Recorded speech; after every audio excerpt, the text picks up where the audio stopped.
Untamed is going to be untamed. It's going to be a little crazy. I want to talk to my people. I want to talk to my brothers and sisters. We can have grace and humility in how we interact with other people. Oh, hot dog, look at you. And nobody talked about what's really happening. And let's have conversations about what truth is.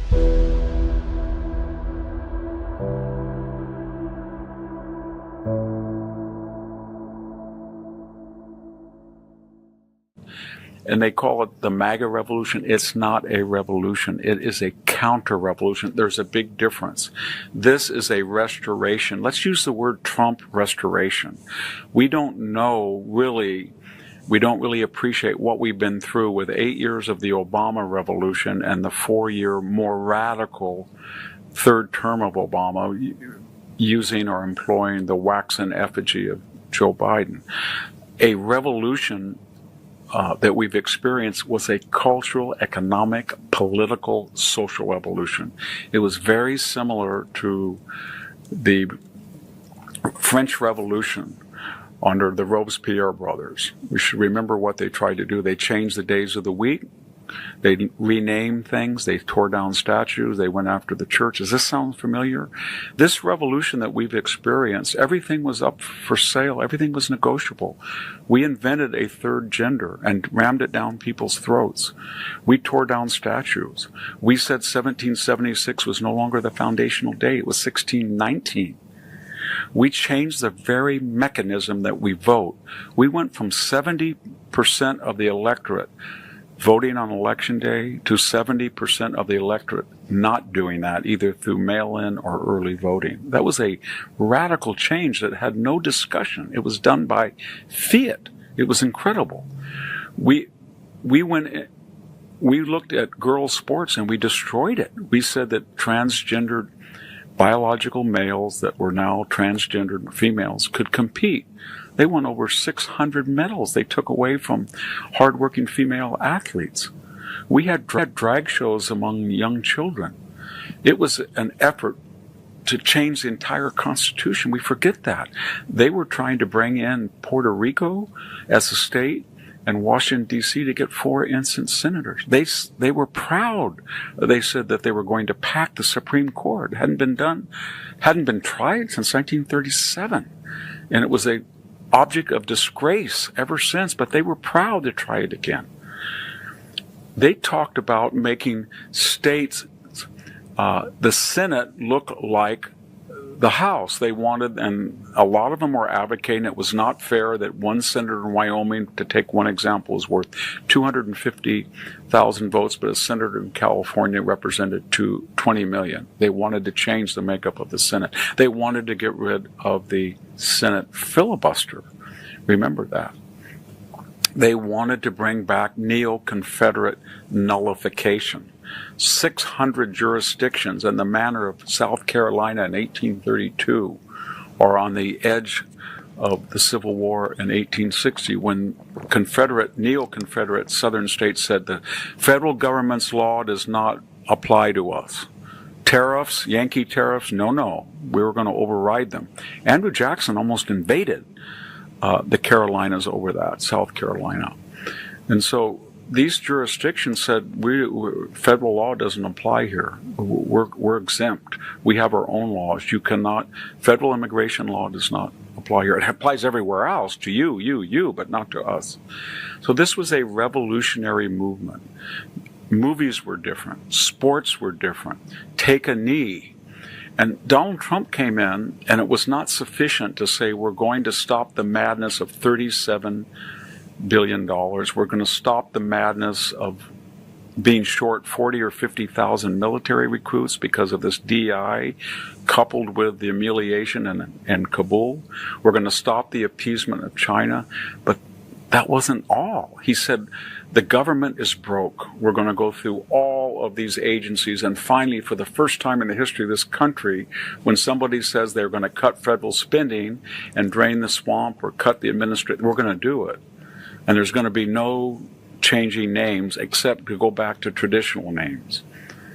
And we're not going to topple statues. And if you break the law and you're on campus and you're on a student visa, you're going to go back home. So we're in the midst of a counter-revolution. It's not revolutionary. You know what it is? It's a return to normalcy. It's a return to common sense. It only looks revolutionary to revolutionaries. But to the rest of the people, it is a counter-revolution to restore normalcy and bring the country from the far left fringes back home again. That was Victor Davis Hansen, and that video was posted on Trump's Truth Social today. Hi everyone, it's Patrick. I'm back in chair today. Joe is not feeling well, so I am taking the reins once again. So yeah, sorry to disappoint. I know we're all big Joe fans. I'm a big Joe fan too. I like when he's on, don't get me wrong. But thank you for tuning in. And yeah, you see what we're going to be talking about today, right? That video was pretty much on the money. It's Trump's counter-revolution, right? It's hitting.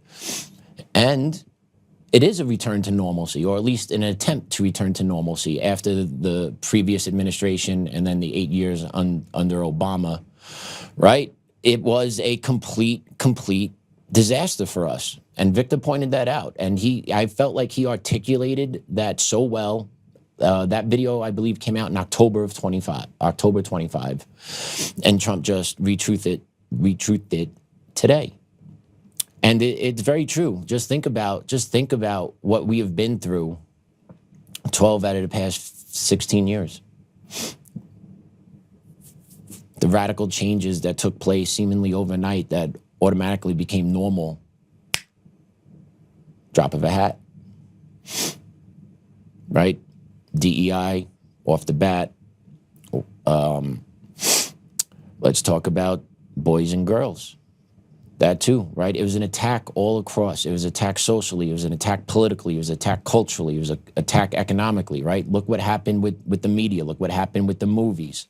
Look what they started to produce, right? It was a total brainwashing and revolution against the American way of life.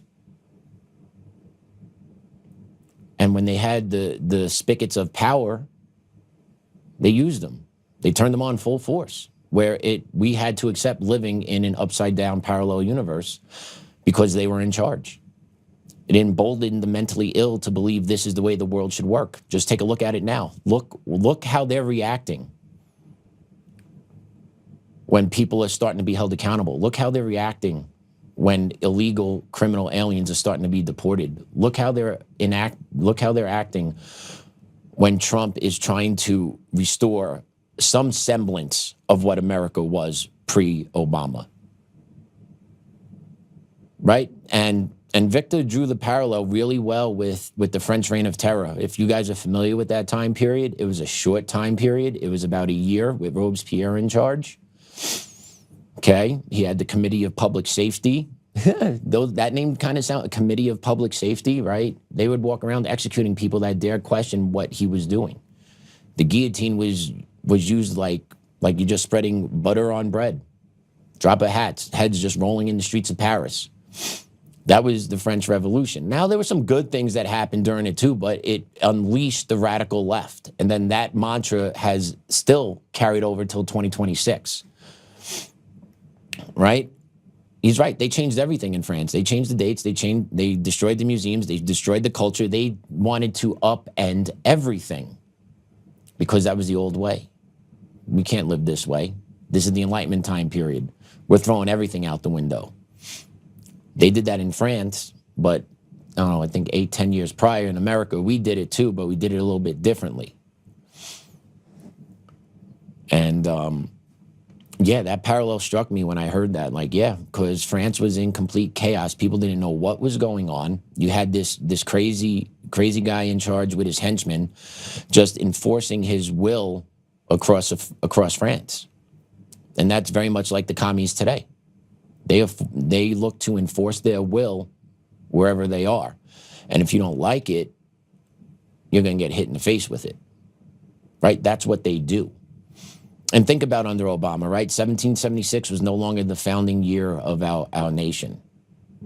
right? It went back to what, 1619, introduction of slaves, and then the whole you're on stolen land and no person is illegal, right? All that type of language took place then. And those seeds were planted and they started to get water and they started to sprout. Trump came along, there was some resistance to it. Some of those that broke the surface were torn out, but then Biden came in and they flourished, right? And the normalcy of what we thought America was completely flipped upside down on its head. Where America is no longer the greatest country ever created, America is the most oppressive nation of all time. And it's our duty as Americans to make sure we accept the responsibility that everyone else has had a shitty life and that people that come here will continuously have a bad life unless we give them everything.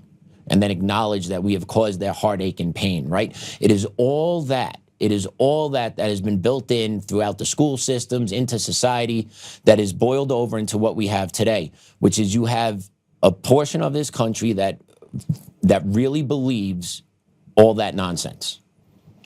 And then I truly believe you got the majority of Americans that know what America stands for and is watching this and is like, whoa. And now what you have is Trump coming in and trying to restore order, it looks like.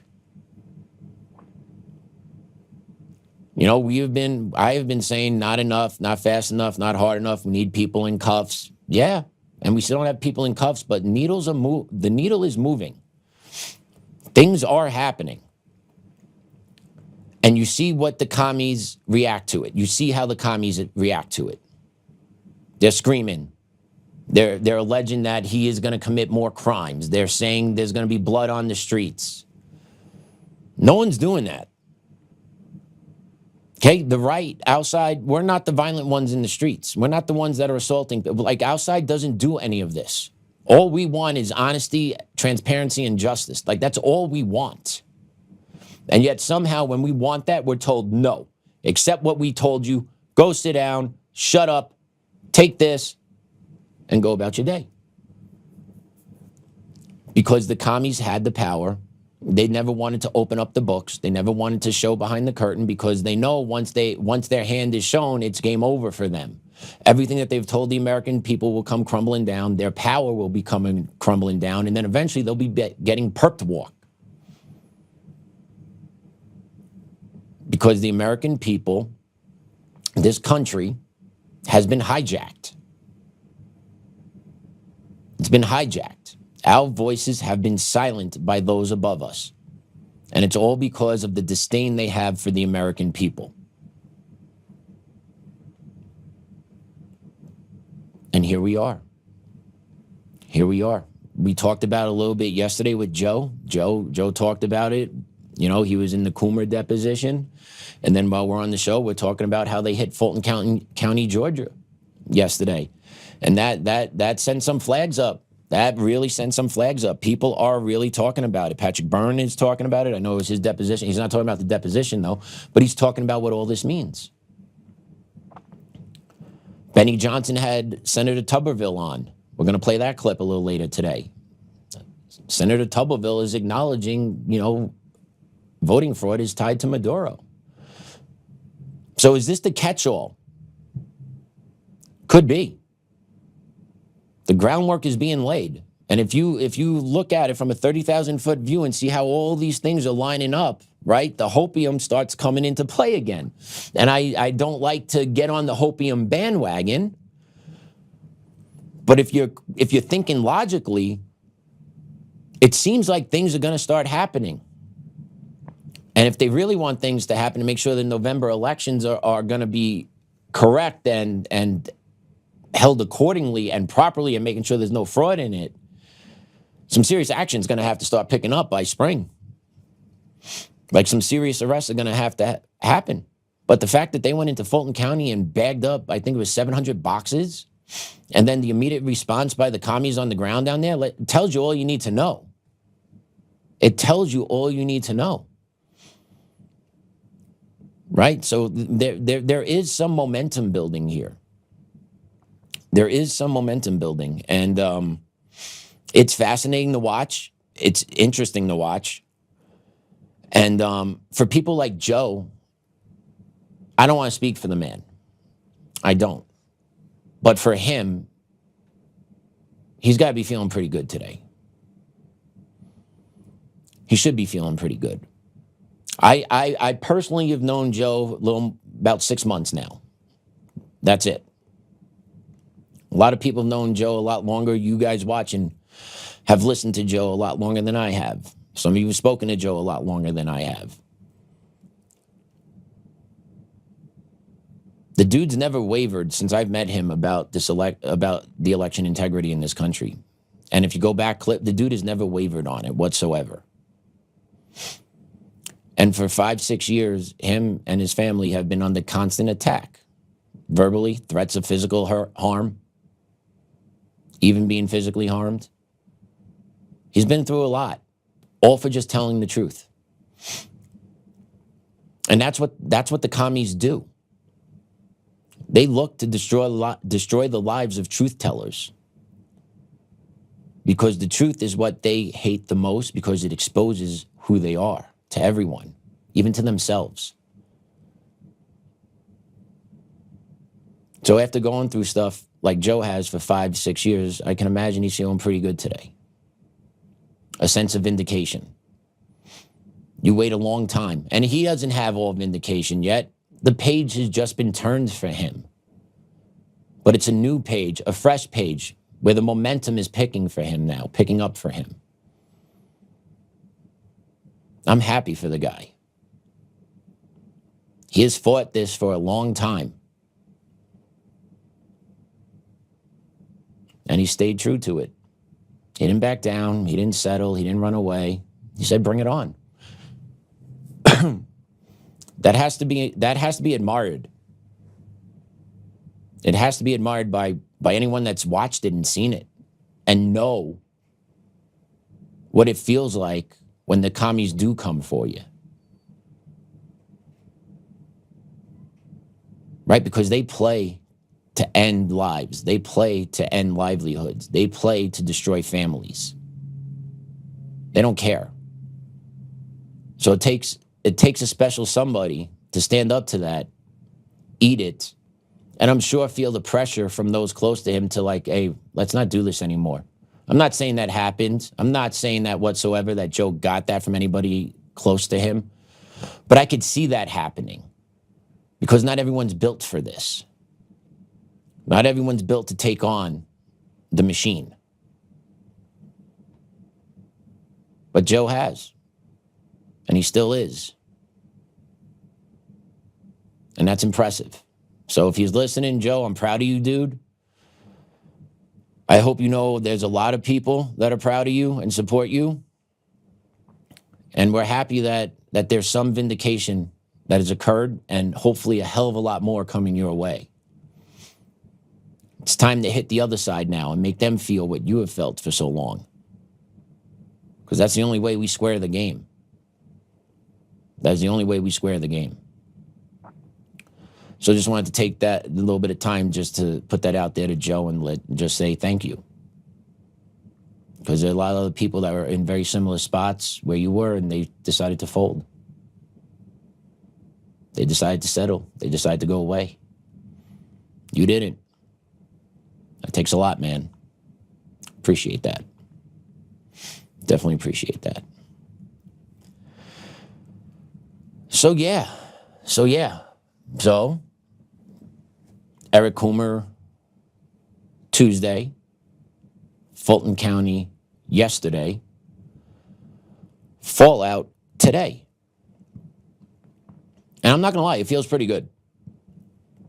I like seeing what I'm seeing. Like, I'll be happy when we really, really start getting some of these guys, locking them up, getting some Secretary of States, getting some governors. I'll be really happy then, but it's off to a decent start for me. And Trump, he went on Truth last night as well, and he put this social post up on the ground reporting of what occurred down in Fulton County, Georgia, last night. Let's play cut 2. Random truck boxes, but Jason, explain to us what is currently happening 10 feet away from us. Yeah, David, this is a beautiful day. We've been trying to get these ballots, everything from 2020, pretty much since 2020. We've been told time and again, everything was fine, don't worry about it, why are you investigating 2020? This happened so many years ago. You know what, if there was nothing to hide, they would have showed us years ago. Now we're gonna find out. These trucks are on their way to Virginia. They're going to be out of state very soon, and it is time to get to the bottom of 2020. So basically, it's about 700 ballot boxes from the 2020 election because, Yes. again, this is the Fulton County election office. Today, FBI executed a search warrant where they seized essentially those 700 boxes. Everything. And now they've officially left. This is the train, as we'll say, that's train. on the way, hopefully, out of Georgia. In safe keepings. Exactly. We don't want a judge to suddenly, and real quickly, we'll get to the judge in a second. These are actual people that you know that you've been fighting together with since 2020. Yes. Trying to make this a possibility. You've been here till the minute that they left, and it seems like they're probably going to follow them to make sure that everything will be fine and secure. We've got to make sure the ballots get there and there are no hiccups. Yeah. But this is a beautiful day. I mean, Absolutely. we need to get to the bottom of this. Whoever won, we just want the answers. And President Trump had that posted last night. And apparently those trucks are on their way to Quantico. And work is going to be done. Now, depending who you listen to on social media, see what's being said, some are already reporting that they've found some evidence of fraud. I'm waiting to see all that still, but I don't know how they get those connections when this turnaround's been that quick. But we shall see. We shall see. And the FBI went in there because they had a warrant. These ballots were asked to be turned over to the Georgia State Election Board before October 6th of 2025. What was that, 3 months ago? And Fulton County refused. Fulton County has not given those ballots over. They say they are sealed, they're locked up, they're good, nothing to see here. Why is it there continuously an effort to just keep the public from seeing these ballots? If everything is on the up and up, just to squash the conspiracy theorists out there, just open the books. But they never have. The DOJ asked for them in December. Fulton County said, no, you need a court order to get these. They're under lock and key. We're not going to give them to you. We need a court to do this. And then, of course, the judges get involved and you know how it works. So now, FBI had a search warrant. Boom, they hit the door. They went in there. They seized over 700 boxes of ballots. Sounds like a lot. Sounds like a lot. And the commies, when I tell you the commies are in full meltdown mode over this, they are. They are. They're already trying to plant seeds in people's heads. They're already trying to switch the narrative up. They're trying to play their word games already. They're already trying to do the smoke and mirrors, look over here, blah, blah, blah, right? Worry about this. Worry about what Trump might do, not what we did. Worry about Trump might do this, but not that we actually did this, right? It's all this, what the commies do. That's how they play the game. Good thing for us, we've seen this long enough. There's been enough independent journalists on this. There's been enough content producers on this where people have been brought up to speed and understand how these games are played, how these games work. And yeah, so they're on their way to Quantico. They're being evaluated. Can't wait to see what comes from that. All while that's going on, though, you betcha the commie machine will be pumping their propaganda like nobody's business to make sure their side gets the info from them, make sure their side gets all hyped up, make sure their side gets all antsy, juiced, ready to go, right? Because they're starting it. Minneapolis rioting is over. We need something else, right? They perpetually need rioting and chaos in the streets while Trump is in office because it distracts from the actual findings, right? The shock troops in Minneapolis, the rioting, the constant physical interactions with ICE and warning criminal illegal aliens that they're coming, creating that chaos was all purposely done to distract us from the fraud that was actually uncovered. Billions of dollars of fraud was uncovered there. Right? We were deporting in all different, Chicago, Texas, right? We've done some in California. We've done some in New York. But we didn't have what we had except in Minneapolis. Why was it so elevated in Minneapolis? Because the fraud's there. You got to get everyone else talking about the Somalis being treated or the American citizens being treated and ICE being these executions. I can't believe I'm hearing this garbage out of some conservative people now. But ICE are executioners in the street? Are we for real? People on our side are going out there and saying that now. I can't believe that. Now, yes, have 2 American citizens been killed with their interactions with ICE? Yes. Were they executed? No. Were there unfortunate circumstances involving the shooting of these individuals? Yes. But were they peacefully standing there, minding their own business, holding a sign, and then ICE walks up and shoots them? No. But we have people in the conservative media, people that I've listened to for years that I held in high regard. I hear them say this, and I'm like, what is happening here? That we have people that are in the conservative movement now switching up on ICE, saying that they are the Nazis in the streets and they're the execution teams of President Trump. Just absolutely blew my mind hearing that this morning driving in on my way to work. Because I like to hear things. I like to get ideas. I like to think for myself. And I heard that, and I was frustrated by that. Because now we have a conservative guy who's very popular, who is now planting the seed in the people of our minds that ICE are execution squads, when that's far from the truth. It's not even close to the truth. But yet, that propaganda is being spread.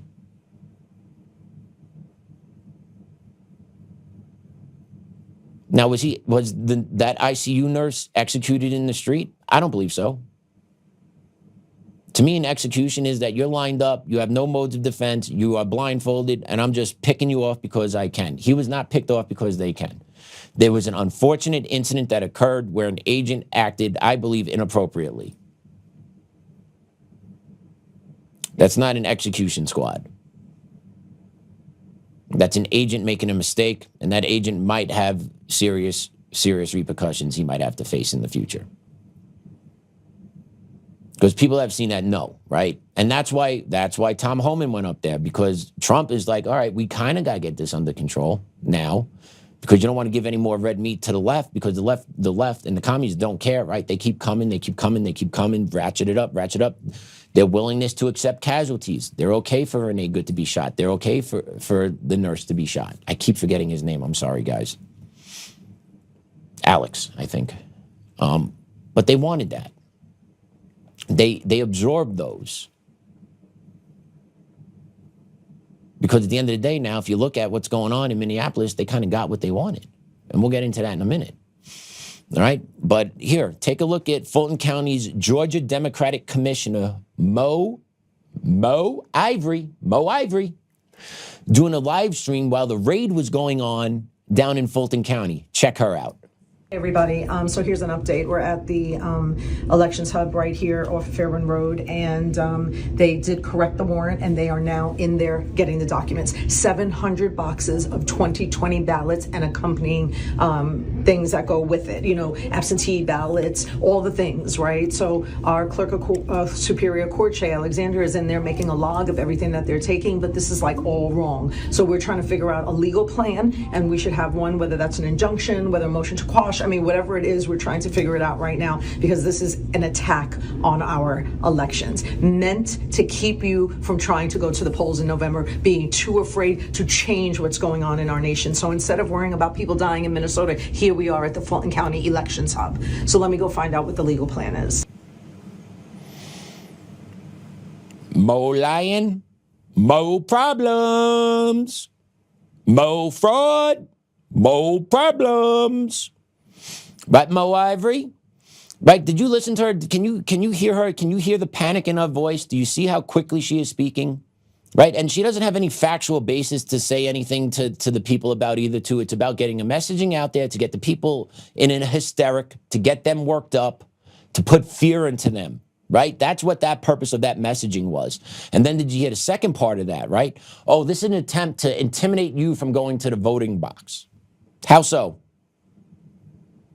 There's no intimidation here about going to the voter box. This is making sure our elections are secure, and who the American people vote for are the actual ones that are being selected. Mo Ivory don't like that because she knows what they're going to find. Okay? There's no coincidences. Maduro, Coomer, Fulton County, all this month, all in the past 3 weeks. Okay? They feel the pressure. They know it's mounting. They know it's building. All those communists know what they're tied to. They know they're tied to some NGOs or some or the DSA. They know there's money that's being circulated in and out of their pockets. They know they're in charge because they are put there by their machine. They all know this, and their job is, once they're in charge, is to protect the machine at all costs. Transparency and truth and what matters to the people go out the window, because what matters most is protecting the machine that puts you into power. That's what they do. And now you have someone trying to buck that machine, trying to break down that machine, and they will stop at nothing to make sure that machine operates as is. So I can only imagine that these commies are going to ratchet it up more. What's coming next? I don't know. But what do they promote? Chaos? So just expect chaos somewhere along the way. Because that's all they have. They don't have facts. They don't have the truth. They got lies and propaganda. They got smoke screens. That's what they have. They don't have the hard evidence. Right? Like, legitimately, you're Fulton County. Why would you not turn over your ballots in October to the Georgia Election Commission? Why wouldn't you do that? Why wouldn't you work together? Hand it over, be like, all right, here it is. I'll sit with you. We'll go through them. Boop, boop, boop, boop, boop. Everything's great. See? But no one ever does that. And that would solve a lot of problems, especially if it was transparent and everything worked out correctly and like there was no fraud there. Like, we would walk away with eggs on our face and we'll be totally defeated. So why not just put your cards on the table? Because we know you're holding 2-3 offsuit in your hand and you bluffed your whole way through. And now we're calling you. And now you don't have the money to back what's in the pot. You're in deep shit. The commies are getting backed into the corner. And if you also didn't see, apparently Tulsi dropped a whole bunch of documents last night also about Russiagate and Obama. And if you guys also didn't catch, Tulsi was actually on the ground down there in Fulton County as well. There are some pictures of her on the phone, on the ground, overseeing these operations. She once was a Democrat, folks. And she decided to jump ship because she saw what the commies are. She saw what the D's were the C's. The D's were the C's. And she hopped off.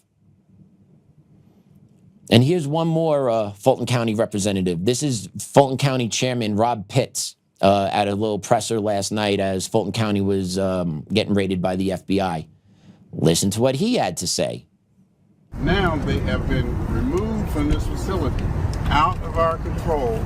We don't know where they're being taken. We don't know what's going to happen to them. So we can no longer, and I can no longer, as chair of this board, satisfy not only the citizens of Atlanta, but the citizens of the world, that those ballots are still secure. So that is a major concern that I have right now. Again, the point is, once they were here, as long as they were here, in control of Fulton County, I was confident that they were safe and secure. And the other point I'd like to make, this goes back to the 2020 elections. For the life of me, I still cannot understand the fascination about the 2020 elections, which occurred 6 years ago. That election is over with. That election has been reviewed, it's been audited, and in every case, every instance, we get a clean bill of health. If there's anybody who knows what happened in 2020 on that night at State Farm Arena, it was Fulton County Commission Chairman Rob Pitts. I was there. So the fascination with this, I still don't understand it, but we'll have more to say later. I just want to say that Fulton County Department of Registration and Elections is always and will continue to maintain fair, transparent, and accurate elections. And we will continue to do the work of the electorate here in Fulton County. The FBI is still in the building. We have fully complied. We will always comply with law enforcement and with the rule of law. And that's what we do here in Fulton County. And that's all I have to say. Mr. Pitt. Lies, lies, lies. Why fight the subpoena to turn them over for an audit? Because you know it's dirty, right? They never say anything like that. Oh, we need a court order. No, you don't. You could just go do it. You guys have the ultimate say here.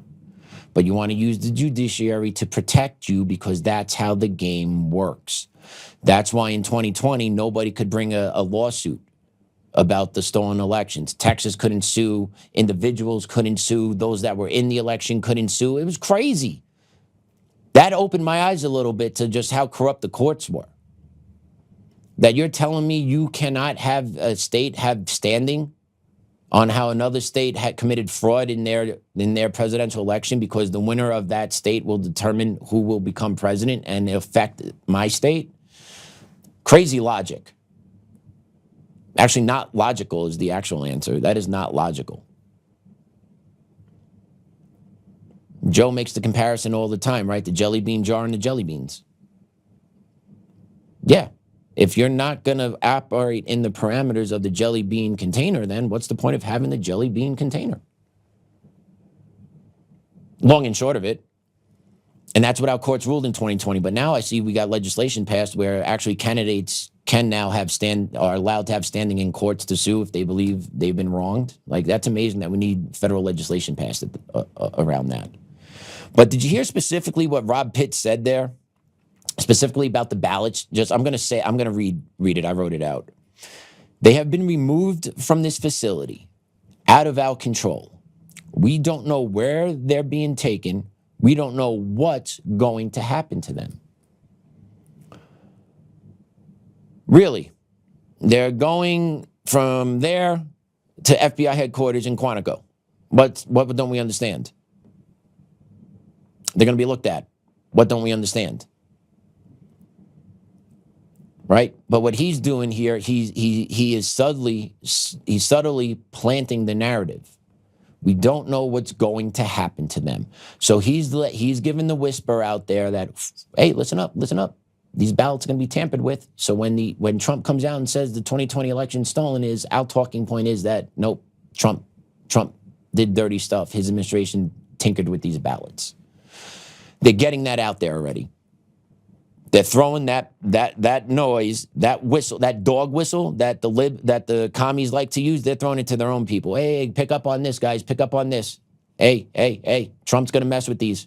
Pay attention to this. Pay attention to this. Because this is going to be our talking point. This is going to be our line of attack. When they uncover the fraud, we're going to boomerang back and just say, nope, Trump did it. Those ballots didn't look like that when they left here. Watch. Because that's what they do. All they do is lie. All they do is lie and cover up. It is so hard to find the truth, basically in any politician in this day and age. It is so sad. It is so sad because everyone's worried about offending somebody or offending their special interest donor, right? No one cares that they shit on the American people all the time. No one cares about that. No one cares that they constantly consider us stupid and talk to us like we're dumb and pretend like they don't need to tell us anything or show us anything because we're just mindless idiots that give them 50% of our income every time we get paid. Right? The disdain for Americans is crazy from the majority of our politicians. The majority of our politicians actually work against the betterment of our country, which would actually serve the American people because it actually serves their better interest. It is so crazy, their special interests, their donor groups. Right? We need to get rid of that stuff, but then you got to ask Congress to pass laws on themselves, and God forbid you should ever do that. How hard is it to get how hard has it been to try and get Congress to pass term limits? Right? That's never going to happen. That ship is long sailed, but hey, make sure the president got term limits, though. Make sure that guy that sits in that White House, he only gets 2 terms. Whoever sits there, 2 terms. But me, I can get 40. Yeah. I can get 30. Yeah. I can get in there at 30, and I could die in there at 90 and do 60 years in there. Yeah, that's important. Yeah, but they would never pass laws on themselves to limit their time in office because then they would have to actually give up power. And we know the human instinct is not to give up power or do that. Once you have power, how many people have ever had power and truly given it up if they weren't forced to, right? Very few, if not ever any. George Washington did. He could have been president until he died. The people loved him so much, but he knew two terms was enough. That's it. We're out. Our members of Congress should have took that same lead back then, but they didn't because they knew they had power already. And they wouldn't want to give that up immediately. That's why they actually never wrote it in to the Constitution, never established it into the Bill of Rights. They understood those. They understood that. They never wrote it in for the president either, right? That became a constitutional amendment in the 1900s, but the precedent was set by George Washington. And back then, a lot of those old timers, they kind of stood on principle for the most part. What their word meant was what it was. And then people paid homage and respect to Washington from then forward. He was considered he was the founder of this country, right? First president, great general. He knew. But our politicians today, they too know, but they don't want to do it because then I'm not gonna have any power. I'll still get my pension. I still get my medical, right? But I kind of gotta get a real job. I'm gonna have to get a real job because that money's still not gonna come in. Now my yearly salary of $150,000 isn't still gonna come in. So I gotta get a real job, but I really don't want to work a real job. I like working my congressional job, which is roughly about 180 days a year. Get to vacation, get some intel briefs, get insider stock trading. Life's pretty good, man. Why do I want to give this up? Because it would be the right thing to do. It would be the right thing to do. But maybe that comes one day in the future. Maybe. Who knows? But with all this stuff hitting Fulton County and these county commissioners and all those that handle the ballots, Trump's this, Trump's that, Trump. Senator Tubberville went on Benny Johnson last night, and I couldn't believe he said some of the stuff he said. And Benny actually looked like he was shocked too with some of the bombs being dropped out of Tubberville's mouth. Let's play cut 5, Damon. President Trump's been posting a lot about Venezuelan election theft technology after black bagging Nicolas Maduro. Do you think that he's going to sing like a canary? Do you think that he's the man who knows where all the bodies are buried when it comes to this topic? I don't think there's any doubt. That now this didn't start under Maduro. It started under Hugo Chavez, the president before that, because he got recalled in an election, and he came up with this system of machines that he was able to put out within his country and got himself elected. And then when that happened, he said, heck, we'll just do this internationally. So they started selling them all over the world, and that's how we ended up with them here. And now they're all controlled by a tech group in Venezuela. But I would hope that he would be singing, as you said, like a canary and telling people what's really going on. I would think that this is a lot of why President Trump went in there, because he knows the world cannot survive with crooks running the voting systems, not just in our country, but all over the world. And we cannot allow these machines to continue on. We have to have paper ballots, one-day voting, and everybody has to show up with an ID. If we don't do that, it's going to be over. We cannot survive like this. And again, to get this passed, what do we need to do? It's passed in the House. We're going to have to bust a filibuster. We're going to have to bust a filibuster, and then we're going to have to get some of these rhinos to vote with us. I don't know whether we get 51, even if we bust a filibuster and actually do something for the country. I hate to say that, but I've seen things work up here for 6 years, and we've got a lot of people that just do not believe in President Trump. They don't like him, and they want him gone, and they feel like this is a way they can get rid of him. So did you hear that conversation had basically two different components. The first part of it was Tubberville talking about Maduro, and even before Maduro, right? Chavez in Venezuela, how the idea of election rigging was birthed there, and then instilled there, and then exported to the United States. Have you heard any other politicians say this? Have you heard members of Congress say this? I haven't heard too many, if not any. And Senator Tubberville is up there on the Betty Johnson show, which is pretty popular. He's got access to the White House, right? He's on the nice list. He gets the access. So he got the access to Tubberville, and then Tubberville used Benny's platform to launch this announcement, right? To warm people up to this, to start breaking in those that are listening to the, right? So like Benny is on the inner workings of the conservative media, right? So like he has that inner access to Trump. So what they're doing is they're uploading his audience now. His audience that doesn't go outside of Benny is now being introduced by Tommy Tubberville to what actually, how Venezuela is tied to election fraud. And that's what they're doing there with Benny. They're using Benny as a tool to get the message out through Tommy Tubberville to Benny's followers who are majority conservatives, but yet don't go deep, right? Like that's what's happening. So they're prepping the right, and they're prepping the rest of the country that, A, this is a real thing. Get used to hearing this, get used to seeing this, get ready for it to pop. Right? It's planting the seeds. It's planting the seeds along the way. I believe they know what they got already. They knew what they had, right? And who was it? It was Joseph Teddy we were talking to a week or two ago, and we were talking about how long this type of operation would have taken to plan and to execute, to take Madero out, right? And if you go back to that, right? Trump came in January 20th, 2025. Madero was extracted early January 2026. So basically 365 days, a little shorter. To extract a leader of a foreign country that's an adversary of yours and do it to the level that we were able to do it definitely takes extensive planning. We went over all that. It takes extensive planning to see this through, to carry this through, to plan it from all the way, from A through Z. Right? So that brings me back to when Trump first comes into office, plucking Madero out of Venezuela had to be on one of his, top 3, top 5 of priority list. Close the border, deport illegals, get Maduro, pass his tax bill.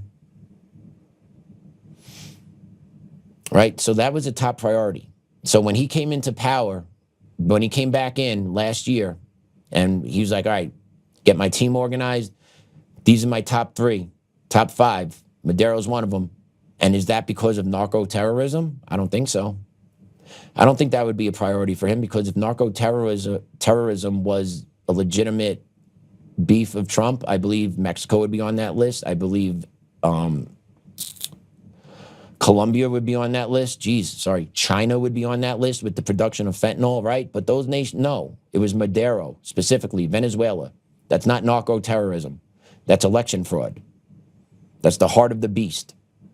He went into the heart of the beast, picked him up. Got him in New York City jail, man. Crazy. He's sharing a cell with P. Diddy. They're hanging out. And then deposition with Coomer. Fulton County raid. And also, let's not forget, for about 2 or 3 weeks before this, Trump was flooding his Truth Social account with election fraud, election integrity, election fraud, right? All his feed.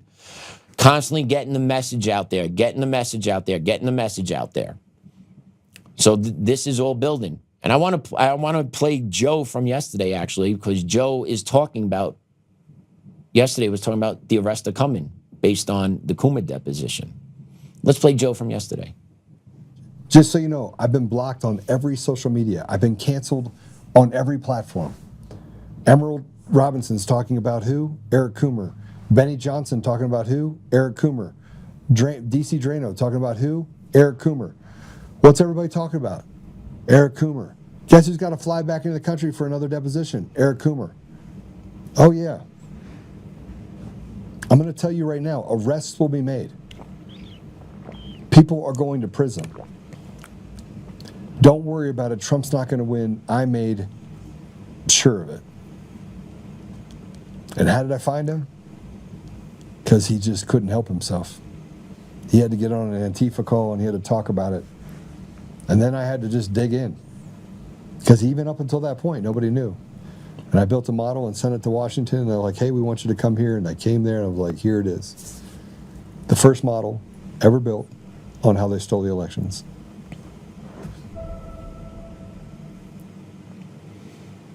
That was Joe yesterday. We cut that up, put it on social media, got over 30,000 hits on X, right? Because it's the truth. Joe has stuck by the same story with the same facts for years. For years. He believes arrests are coming. I believe arrests need to come. They should be coming. The fraud is there. It is very apparent. If you actually dug in and actually followed some of the research that's been out there, I've been lucky enough to get some eyes on some materials where it's just eye-opening what has occurred from the 2020 election. It's absolutely eye-opening that our politicians have allowed this charade to go on, and those in charge have allowed this charade to go on for so long. For so long. It seems like it's coming to an end. And once again, that's why the commies are acting the way they do. They're a cornered animal right now. Right? We all know how cornered animals act. They get desperate. They come out swinging. They act irrational. They're in survival mode. They don't care about what they've done. They don't care about who they've hurt. They don't care about any of that. They care about themselves and self-preservation, right? Primal instinct. They're in the corner. What are they going to do? What are they going to do? Well, I believe Waltz and Frey felt like they were in the corner in Minneapolis, so they allowed chaos to reign to draw the heat off of them. Right? They knew they were complicit in the fraud. There is no way state officials did not know that much money was being defrauded by the American people. Right? Are you that ignorant and incompetent? Or are you a willing participant? Either way, you're not fit to be in charge. Right off the bat, right? Like that should be the basic primal argument, is that those clowns are not fit to be in charge, period. If you have billions of dollars of fraud, especially from illegal immigrants occurring in your city and state, and you're actually signing off on this and actually you know about it but choose not to investigate and turn the blind eye, you're complicit. You need to go to jail. So they wanted to smoke off of them for a little bit. They wanted to heat off of them for a little bit. So how do you do that? How do you make that happen? You use your shock troops. You use your useful idiots to draw the heat onto others, to get them off you, to make it about ICE and not about the fraud, even though the fraud is the reason why ICE is there. And ICE is there because your policies prevent your city and state local law enforcement from working with federal agencies for deportations. Right? It's all done. It's all done this way on purpose. It's all done this way on purpose to ensure mass chaos all the time. And then mass chaos just becomes the new normal. That's what we had to get used to here in America under Obama and Biden. We had to get used to the chaos. We had to get used to boys in women's bathrooms. We had to get used to that. We had to get used to women being sexually assaulted and murdered by criminal illegal aliens. We needed to get used to that because policies wouldn't change. So what do we have to get used to? We had to get used to that. Right? They weren't stopping it. They actually encouraged it. We had to get used to illegal aliens coming here and getting checks, cell phones, places to stay, EBT cards. We had to get used to that. We had to get used to all that. Even though it's not normal, we had to get used to how kids being groomed in schools. We had to get used to conservative parents being targeted by the DOJ because they were speaking out against school boards. We had to get used to all that. We had to get used to either taking a vaccine or losing our job. We had to get used to either supporting what the previous administration did or we would get deplatformed. Right, so I don't want to hear anything about how the Trump administration is off the rails. Not even close. The only reason why they're off the rails is because they are bringing back normalcy to America. They're taking the absurd and kicking it in the face every day. That's what needs to be done. The absurdity that we have dealt with for so long needs to be addressed. But the problem is when you use just logic with absurdity, nothing changes. The absurd just get more and more angry. They get more and more agitated, and then they lash out. So what do you have to do to absurdity? You have to kick it in its teeth. That's what you have to do to it. That's the only way to defeat it. You can't logically defeat something that's illogical. You can't logically defeat something that won't use rational thinking skills. You can't do it. The only thing you can do is constantly beat it over the head again and again and again and again and again. And that's where we are. Because that's what needs to be done in order for girls to have the girls' bathroom to themselves again. For girls to play in girls' sports again. I can't believe 600 female athletes lost championships because of transgender, right? Did you hear that from Victor earlier in the show? Like, that is absolutely inexcusable. That is so disgusting. There are biological differences between boys and girls in sports. That's the reality. You ever watch the WNBA? Those are grown women. Grown women, 20, 30 years old. Can any of them dunk? One or two? There are physical differences between men and women. Women should compete against men. And those WNBA stars, I would love to them to see how they feel when you get a 6'9" tranny playing in the WNBA. I can't wait for that to happen. I pray that happens. Because once that happens, watch all of them cry about it. I can't have a penis in the locker room. I can't get someone's nuts on my head when they dunk on me in basketball. What do you mean? He says he doesn't have one. Oh, you mean he really does? You mean it really swings? No, get out. But he identifies as a she. That doesn't count? That doesn't cancel it out? Oh.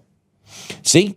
And that's what it takes for the commies to wake up, is they actually got to get hit in the head with their boomerang on whatever policy that they want, right? I support illegal aliens until an illegal alien breaks into my house and rapes me. I'm sorry to say this, but unfortunately, that's what it takes for some of these people to understand the absurdity of their political positions that have these impacts on the American people. I am sorry for speaking this way, but it's the hard truth. Until each and every one of these commies get hits upside the head with the boomerang of communism, they won't change. And then eventually when they get hit with the boomerang, they might change. But just talking to them, they will never change, right? They have to experience the pain firsthand. And unfortunately, a lot of Americans needed to do that too under Biden and the COVID regime, right? A lot of Americans need to feel that. A lot of Americans need to get hit with that. Oh, I need to put this in what about my body, my choice? Nope. Right? That right there should have blown up all of their bullshit. All of their positions, not all their positions, but their social positions. My body, my choice. You can't tell me I can't have an abortion, but take this vaccine or lose your job. Oh, shit. I need a vaccine card. If I eat here, I got to show a vaccine card to eat here. My body, my choice. No, it didn't exist, right? So that just shows you what they're all about. Because that boomerang hit him in the face and they didn't have an argument for that. Notice how that argument went away after COVID. Notice how that argument went away. That argument is not existent anymore because they know what they did with it. They wrecked millions of lives, gave millions of people that had pre-existing conditions, got them even sick, got them worse sick, and even killed some of them. All true from the COVID vaccine. And then you force parents to put that stuff into their babies? Are you kidding me?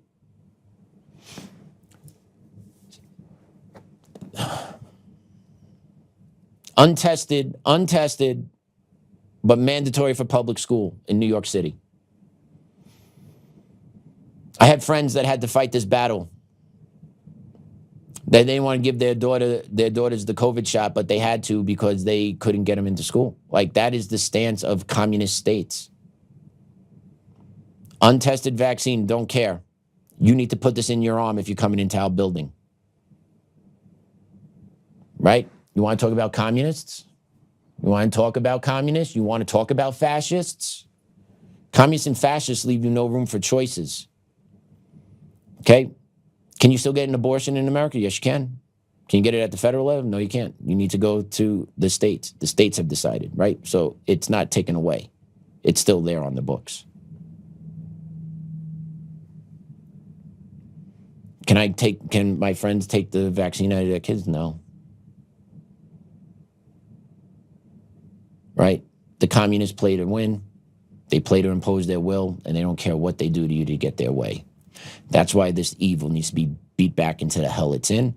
That's why they're acting the way they're acting, because the revolution is coming for them. But it's not it's the revolution to restore American greatness. It's the revolution to fight off the communist infiltration. That's what this is the counter-revolution to restore America to what it was, or at least to bring back a semblance of sanity in this country. And no one's saying you can't be a tranny, everyone. You can be a tranny all you want. You just can't use the freaking bathroom.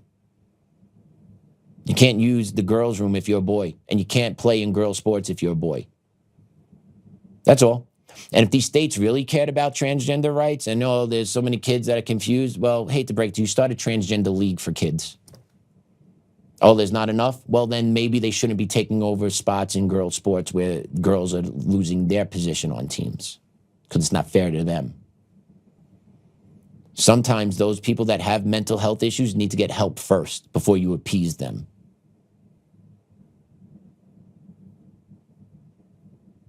Got to beat this evil back into the hellhole it came from. Got to get these people out of our way. Okay? That's just what it is. And you could go live your life, but you do not get to tell me how to live mine. And right, well, you're telling me how to live. Yeah, no, there's societal norms that have been established over thousands and thousands of years. And one of those societal norms is a man is a man based on their sex. A woman is a woman based on their sex, based on their genitalia, end of story. Those are societal norms, right? But during the Obama and Biden revolutionary times, right, it was a wage on societal norms. That's what they did. And crazy became the normal, and then us normal folks were the crazy ones. So now the adults are regaining control, and these children are throwing tantrums. And that's what we have to put up with all the time, is these tantrums that the left throws. But these tantrums are purposely thrown because they are still gaining inches that they want. It's crazy. So Tom Homan went up to Minneapolis the other day, met with Fry, met with Tampon Tim, and there seems to be an agreement worked out between the two sides. So let's see what Tom Homan had to say about what's going to be happening in Minneapolis going forward. B1. And he has clarified for me that county jails may notify ICE of the release dates of criminal public safety risks so ICE can take custody of them upon the release from the jail. And let me tell you why that's important. I know people are a lot concerned about the manpower has been set in law enforcement manpower. Look, I've said this many times before. I've said it for the last several years. Give us access to the illegal alien public safety threat and the safety and security of a jail. It's common sense. It's safer for the community, it's safer for the agent, and it's safer for the alien. Because anything can happen on a street arrest. It just makes common sense. And for the people that argue, well, we're a welcoming community because we want victims and witnesses of crime that are here illegally to feel safe to come to police without fear they're working with ICE, we're not going to talk to the victim and witness of crime. There's no problem there. They should feel safe to come to police and ask for help. All we want is to talk to the person that local and state law enforcement authorities locked in a jail cell. So that was Tom Homan talking about basically the deal that was made with the governor and mayor of Minneapolis, Minnesota. And that simply is, we'll get the criminal illegal aliens. You'll call us when you have them. We will come pick them up, and we won't be in the streets. That's kind of the deal that I'm understanding was made. Okay, like they are prioritizing criminal illegal aliens. So does that mean they're stopping the street patrols? No, but are they scaling them back? Big time. So what does that mean? It means that the Trump administration got a little bit of a win. It means the left got a little bit of a win. So here we are to try and keep the peace. But what does that also mean is that the communists have moved up, have gained more ground, have now solidified the playbook on how to deal with ICE. Cause mass chaos in the streets, cause the overreaction, then force Trump to the negotiating table. We'll give you the criminals, but we're going to keep the other ones. You're not going to get them. We keep our population. We keep out protected, and the fraud train continues because they still get medical care, right? I saw an interesting post on X the other day talking about you need to debank the illegal aliens. That's an interesting take. I don't know what to do with that, right? Because there are good illegal aliens that have been in this country for some time, but they also have not taken up the offer and the cash settlement to fly home and then repay and to come back the proper way. So how do you deal with all this? How do you deal with an immigration system that basically no one wanted to touch for 20, 30 years purposely? Like Trump tried to touch with, but the rhinos fought him, right? He could have got more stuff done in his first term, but they chose not to. Obama was the deporter in chief. No one talked about that. He deported more people than Trump has. He also let more people in, but no one talked about that. So what do you do with this is my question. Because I know there's no good answer. I know there's hard answers that you could give, which is no, everyone's got to go. And the ones that don't have a criminal record, that have done the right thing, you still got to go out and you still got to apply to come in the right way. Yeah, I get it. I understand that. I agree with that. Because where does it stop? Right? Everyone's turned eyes this. Everyone has everyone's an exception to the rule. Everyone wants the rule, but everyone's the exception to the rule, right? So how do you clean this up? Yes, criminal illegal aliens need to go 100% out the door, right? But you also have illegal aliens that are here in the system that are just here on the system. Should they stay? They haven't committed a crime. Do they get a right to stay? Because then how can they get a job, right? Because then you need a good social, right? Because you're an illegal, right? So you didn't come in the right way, but how you could get the proper documentation to get right? All that stuff needs to get figured out, but no one ever takes time to figure it out. The can just keeps getting kicked down the road because no one ever wants to put a hard stop to it. Because once you put a hard stop to it and the line is drawn in the sand, people don't like that here in America. People like to get what they want, right? It's customer service here in America. We got to make everyone feel good all the time. So yeah, I don't know. I'm glad that the confrontations seem to be quieting in the streets of Minneapolis.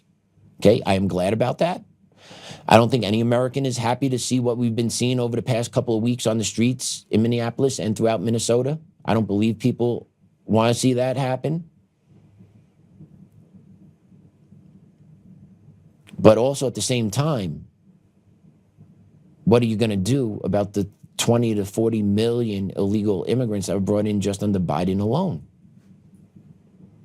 Right? Not everyone's a criminal illegal alien. I understand that. Let's say there's 10 million criminal illegal aliens. And that number's probably too high still. How are you getting everyone out? You're not. So what do you do about it? Because they still count in the census and they're still getting entitlements here in America without contributing to the system.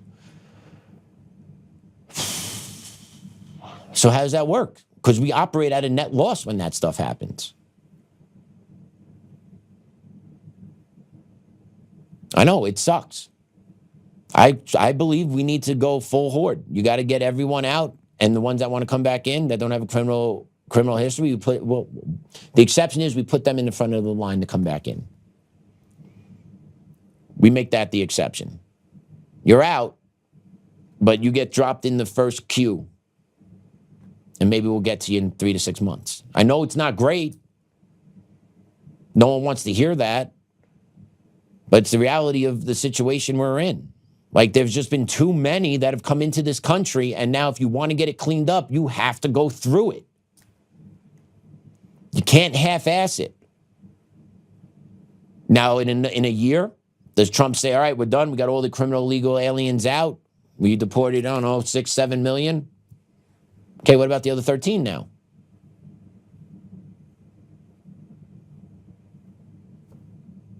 It's just questions. If you have a good answer, drop it into the chat for me or something, because I really don't know. End the lottery too. Absolutely no freebies.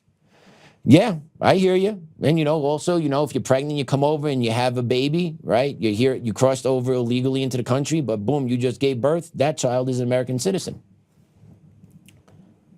And now we don't separate. Well, maybe we do now, but, a long time we weren't separating families. But I like the Trump administration stance is, the kid can go too then if we're deporting them. Because, or the family can go too, right? But that was another thing that the communists used against us. Oh, we can't separate families, even though they're literally busting open our immigration system. And don't think I'm just talking about Latin and South America. You know who else did a shit ton of this to us that no one talks about? The Chinese. The Chinese have done this shit for a long time that no one talks about. Why? Because China has the money. Right? Like, look here, look here, look here. But hey, we got legitimate communists also coming over, having babies and infiltrating. Let's not forget that. And the college students, right? Right, that's another thing of immigration that no one even talks about. But the mass migration from China into here, the visas for Chinese students coming in here, like, why are we allowing our number one adversary to import their next generation into our schools? Oh, just to learn American knowledge? Yeah, okay. Yeah, okay. Infiltrated from within. That's another part of the immigration part that needs to get cleaned up, all right? It's not just the migration from Latin and South America that's been an issue. Okay, it's also Europeans and Asians that have overstayed visas for a long time. It's all of it. It is all of it. Because every little drip in every little bucket adds up to where it washes out what the American people want. So it all needs to get purged. It all needs to go. Right? And Stephen Miller reminded everyone the other day as to why we were in Minnesota, right? We're not in Minnesota because we don't like Somalis. We're in Minnesota because we don't like the fraud that's been going on in the Somali community, right? We were doing deportations in Texas, California, New York, Illinois. No other city or state reacted the way they did except Minneapolis, Minnesota. And do you really think the Minnesotans are so tough up there, eh? No. What they are is well organized and well funded. Neville Roy Singham, DSA, out its side in China. Keep saying that name. But listen to Stephen Miller's take on the fraud in Minneapolis. Believe that the Somali fraud operation in Minnesota is the single greatest theft of taxpayer dollars through welfare fraud in American history. We believe that we have only scratched the very top of the surface of how deep this goes. And you're familiar with all the scams with pretending that children have autism who are not in fact autistic, with pretending to enroll people in food programs when in fact nobody was ever enrolled, and engaging in massive fraud, lying, and theft and grift on a scale we've never seen before in American history. The total bill, the total tab for this is going to be far beyond the numbers we've already seen reported. We believe the state government is fully complicit in this scheme. And we believe that what we are going to uncover is going to shock the American people. Look, based on the records that we already have, and this is a significant undercount, by the way, 75% of the Somali population in Minnesota is on welfare. But that's likely a significant undercount of just how much of a financial burden the Somali refugee population is imposing on this country.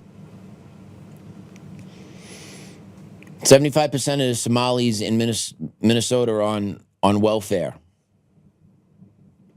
Entitlements. What are they producing here, right? And that's just one subsect. What are the other groups, right? We played a clip yesterday from Dr. Oz. Dr. Oz lighting up the Russian mafia in LA because they have a hospice fraud circuit running out there. Think ICE is going to go there?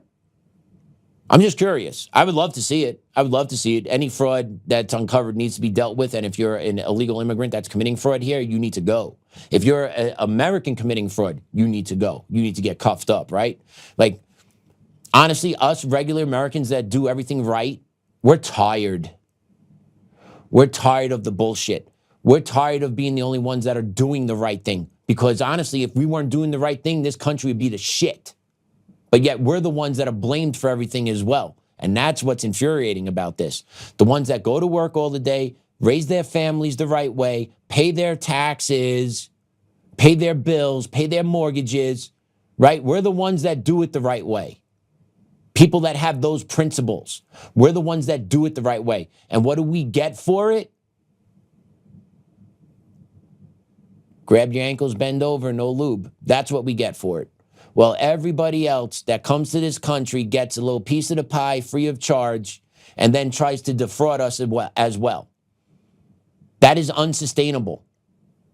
I completely understand the resentment towards our government for this. I completely understand the call for no federal income tax. I'm not paying taxes this year. I completely get it. Completely understand. You know what's going to happen to the first 100 people, first 1,000 people that don't pay their taxes? They're going to come arrest you within 2 weeks. Hell, probably within 5 days, actually, because the federal government cannot allow that to happen. So they would crack down on that like nobody's business. Right? Yeah, we all can say not pay tax. I would love to see that. Love to see that. But that's the truth of it, right? Like, your average American that works 40 to 50 hours a week, pays his taxes, takes care of his wife, takes care of his kid, make sure there's food on the table. And then you see all this other bullshit that people are staying at home defrauding the American people, which is basically robbing my tax dollars. Don't tell me illegal immigration is not a crime. Okay? Don't tell me that. Don't tell me illegal immigration doesn't cost me a thing. Don't tell me no one's illegal. Don't tell me we're on stolen land. Don't give me all those bullshit talking points from the communist Marxist, okay? Don't give me any of that trash. The bottom line is the American people are tired. The American people had suffered enough. We are tired of seeing everyone else get their piece of the American pie except those that are actually here in America, building America for the future. Okay? That's why the illegal immigrants need to go. Criminal, non-criminal. If you're on public assistance and you're here illegally, you have to go. Why? Because you are taking from something you have never put into. That's why you need to go. Hard stop. And yeah, there's Americans that haven't put into it. Well, I'm sorry. Guess what? They're still American. And I believe in taking care of our own first. If we take care of our own in our own house, we would be in a hell of a lot better position if we weren't taking care of everyone else's riffraff that washed up on our shores. That's the truth. We should not have homeless military veterans anywhere. We should not have military veterans that cannot access the mental health care that they need. But yet at the same time, we make sure illegal immigrants have cell phone, hotel rooms, EBT cards. And what have they done for us? They brought us multiculturalism. What have how soldiers done for us? Preserved our way of life? Swallowed every lie that our politicians said and still said, screw it, I'm still putting this uniform on because I love the American people and I'm going to defend the American people to my last dying breath? And what do we do for those guys? We step over them. We have people in the government that look at those people and see them as the Nazis, that resent them and would rather step on them and hand shit over to a criminal illegal alien and protect them. Those people need to get out of Congress as well. Those people need to get out of state legislatures as well. Because we have to eliminate this mind virus that's in our government and in our country. And we need to replace it with people that know the greatness of what this country can achieve. And that's why the pendulum is swinging back. And that's why the commies are acting the way they're acting. Right? Remember 2 weeks ago, Don Lemon stormed the church, and somehow a couple of people that are on camera with good old Donnie Boy got arrested, but yet he didn't. He is yet to get charged for that. Well, let's take a look why. Let's put this post up, Damon. Meet Minnesota federal judge Patrick Schultz. He is a donor and volunteer for the Pro-Illegal Alien Immigrant Law Center and is the same judge who shielded Don Lemon from accountability after storming the church and is threatening to hold ICE Director Todd Lyons in contempt. The judicial cartel is real. It needs to be purged. How can we have a republic when the judiciary is tainted like this? So true. This guy is left-wing aligned with Donnie Boy Lemon. And what does he do? He squashes the arrest warrant. I'm sorry, he squashes the criminal complaint that would lead to the arrest warrant. Haves and have-nots. Notice how the other two that got cuffed up, their arrest warrant wasn't squashed. But Donnie Boy's was. Why? Because he's a chosen one. He's part of the Have Club. The judiciary cartel is a real deal. We talk about it on the show all the time. Until state legislatures and Congress start purging the courts and holding impeachments against corrupt judges and removing them from the courts, it's only going to get worse. Especially if you're a conservative or right-leaning, the judiciary is stacked against you. Okay? The judiciary is stacked against you. It took, remember the football coach? I forgot from what state, Ohio maybe? Indiana? I can't remember the state. But the football coach, that all he did was pray with his team after games. He was fired. And he tried to sue. It took him going all the way to the Supreme Court before the Supreme Court turned around and said, absolutely you have a right because you have that as a constitutional right protected.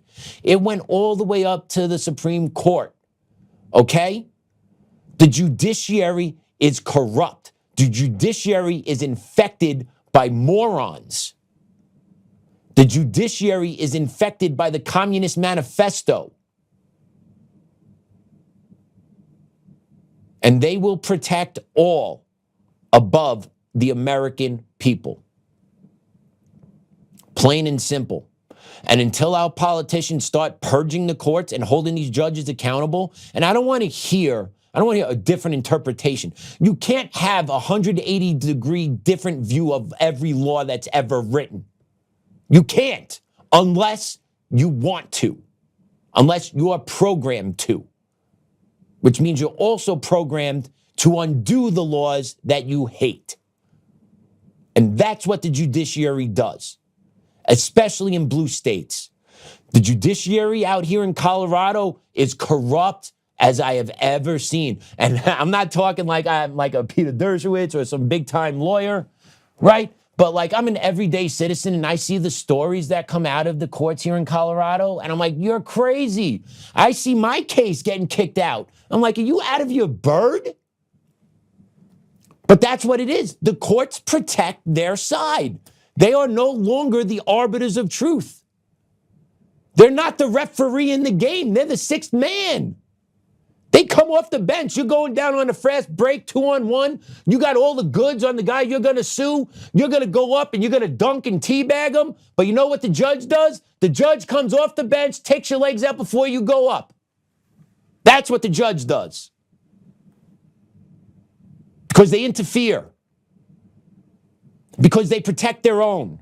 They're not in it for the American people. They're not in it to protect the U.S. Constitution. They're in it to put in the Communist Manifesto. That's what they're there for. Judges are supposed to be intelligent. No, they are programmed idiots that use their education to spin and pigeonhole and take different little pieces of court rulings to side with the communists. That's what they do. That's why Trump always needs to go through the appeals. That's why Trump always needs to get up to the Supreme Court, right? Try being a regular citizen. No. Try being a regular citizen trying to justify a wrong in this legal system. The legal system knows that you won't survive it. The law of averages is so against the regular Joe that goes to court. That's why. And they know it. The amount of money somebody has to spend to get proper legal representation The regular person doesn't have it. And the judges know it. And the lawyers know it. And no one cares. Because communism trumps everything else.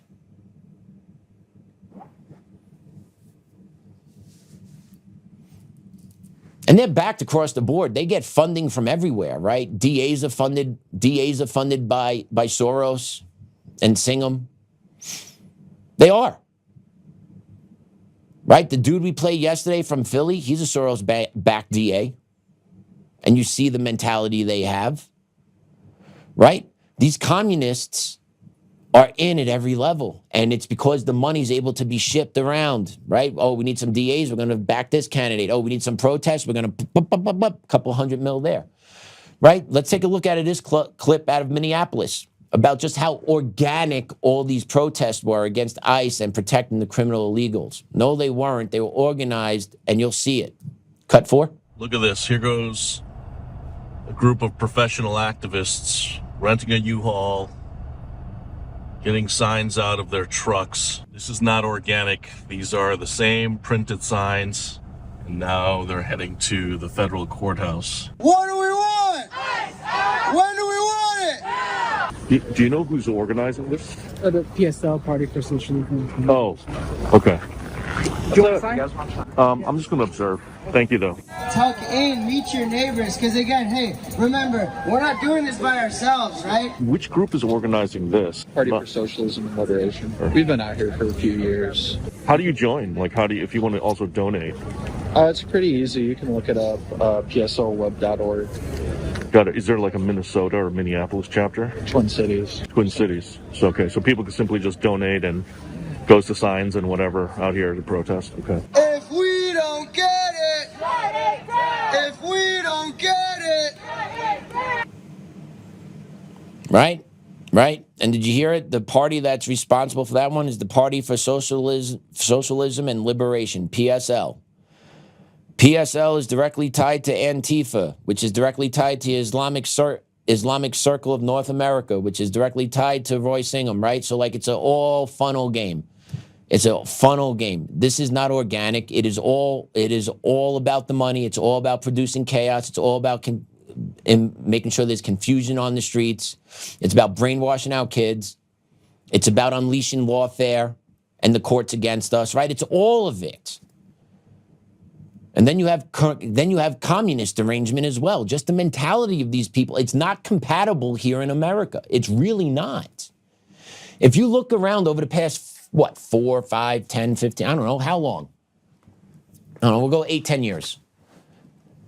What side is the one side that is constantly perpetuating the violence?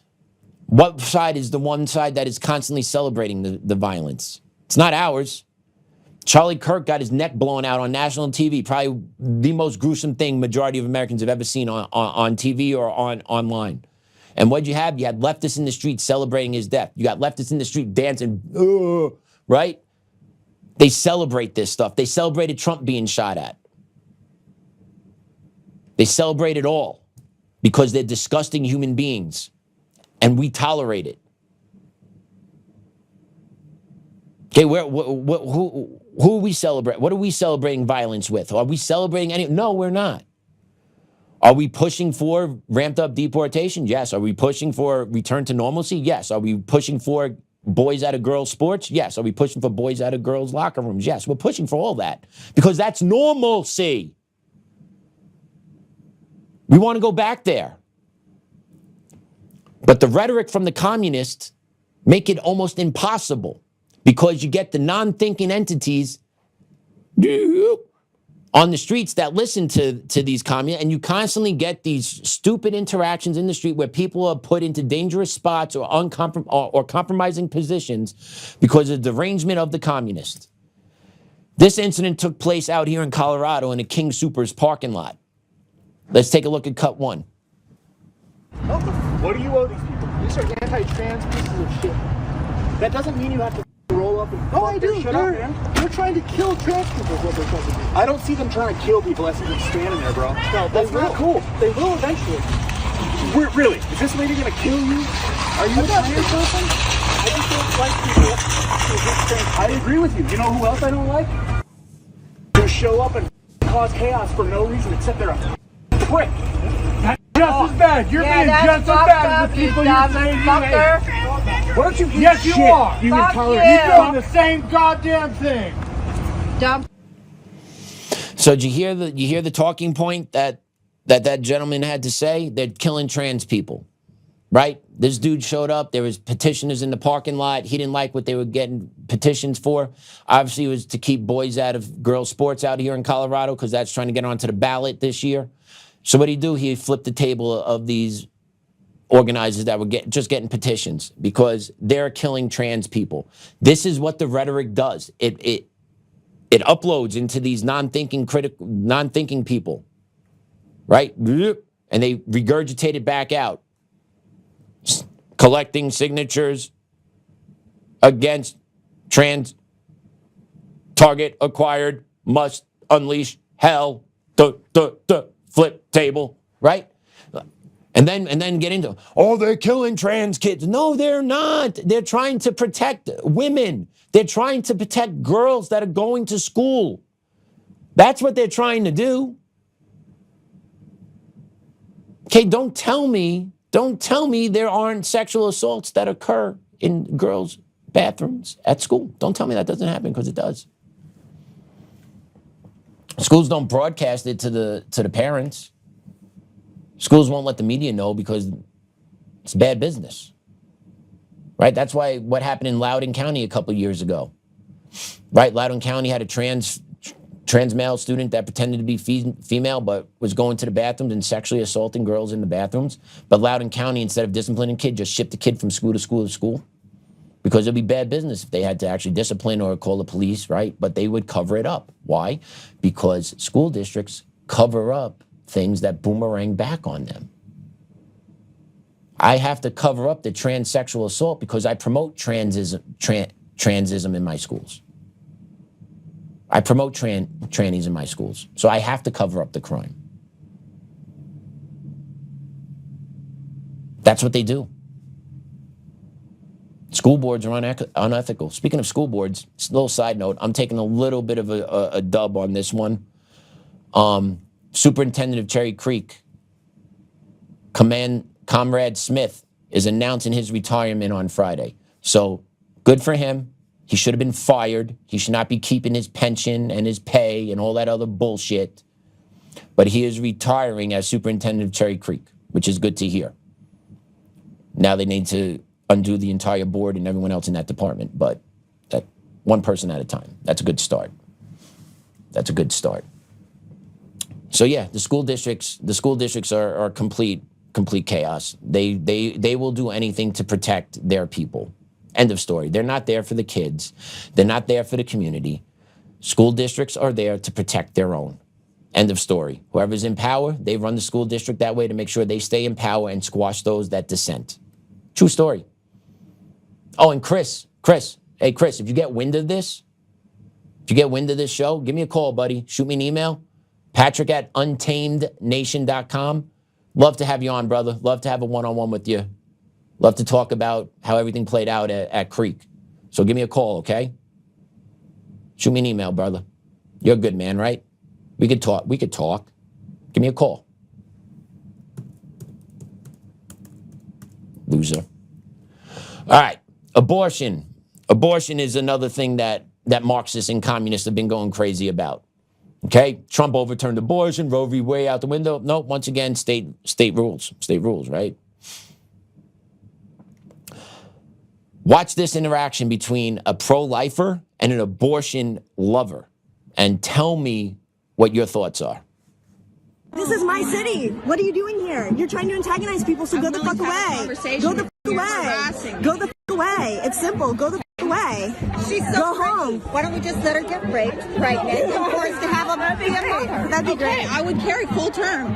Yeah, go. Sure you would, and you'd be traumatized for life. She's traumatized already. She already is. I'm not the one who yeah, is you can traumatized go. here. You can go.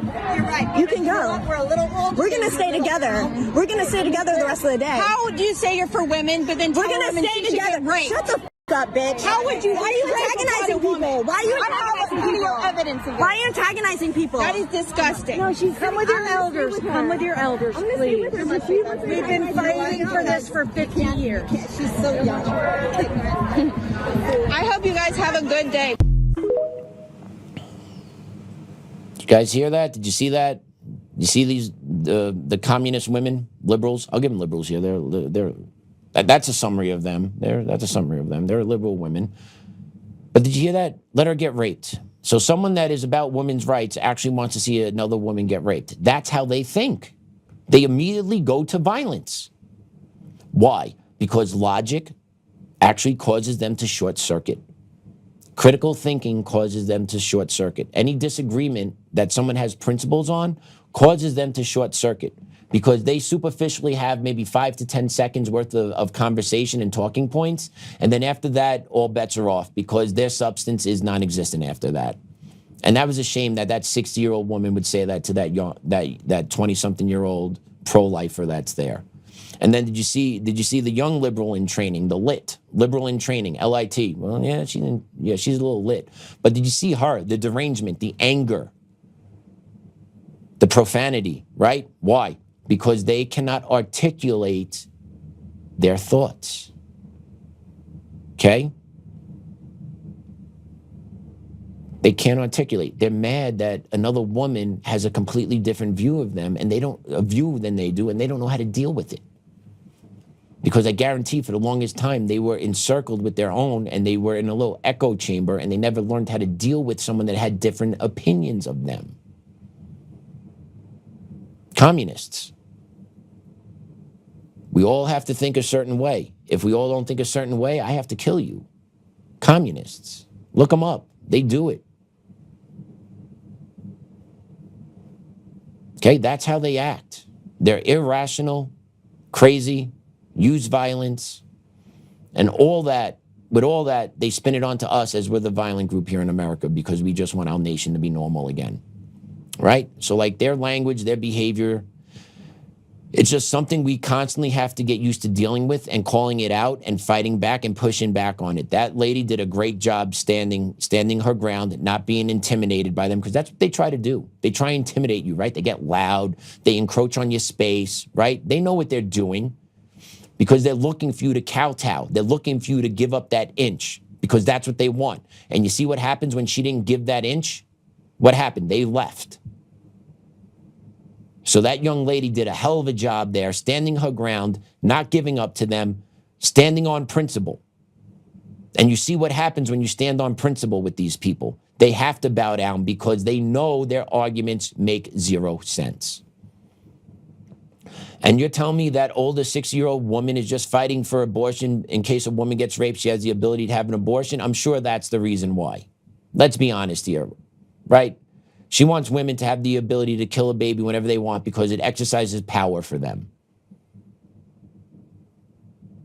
And allows them to erase a mistake of a night that they made.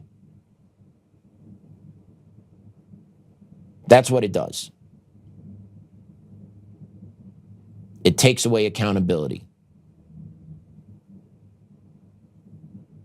That's what it does. So yeah, good for her standing her ground. And look, they had to walk away. The younger one had to get wrapped up in the older one's arms, crying, walking away because she lost.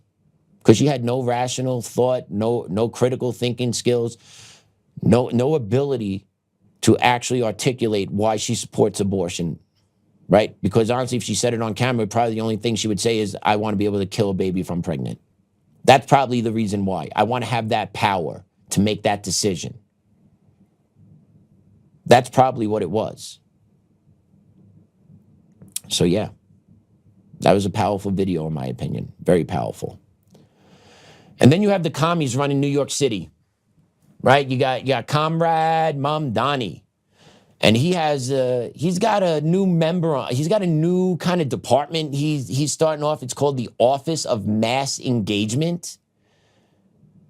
The Office of Mass Engagement. You know what that sounds like? Organized shock troops. I need someone that will be up here in my office that will dictate to my minions down here. And when I need them to hit the streets or I need them to show up somewhere, my director of mass engagement will talk to my cronies down here and put out the codes in the Signal chats and on X to get them to organize, to get them to speak, to get them to show up. And by the way, the gentleman as being appointed to this position, his name is Japreet Singh. And check out his video. I am a member of DSA. I've been a member of DSA since 2020 for a while, especially within the Queens work that we do here. But Zoran had approached Drum Beats back in, I believe, August of last year. We went to the community leaders and said, hey, your congregation is already supporting Zoran. Your members are already supporting Zoran. Your children are already supporting Zoran. You have to be on board now. You have no other choice. Even though you might be close to Cuomo or Adams or somebody else, our community is bought in. And if you're not bought in right now, that's going to end up being a problem, which worked out well because by the time Cuomo launched his campaign, it was March, the community leaders were already on board to Zoran's side. We had already done the work to bring them on. So it's difficult for more of the establishment candidates to start picking off the leaders like they had done in the past. You guys catch that, Mr. Singh, up on that piece? You said I worked for DSA, Democratic Socialists of America. That's what DSA is. Okay? DSA has explicit ties to Antifa, Alicia T. Singham, Linda Sassour, Zoran Mamdani. Right? And then you could track DSA through Antifa, and then they partner with the Party for Socialism and Liberation, PSL. So DSA and PSL have a linchpin of Antifa, shock troops, and they branch out. This dude, Japreet Singh, is part of the DSA. Openly talking about it. And then do you listen to it, right? The way they exert pressure sounds like the mafia taking over a street corner. If you don't support us, there's going to be problems.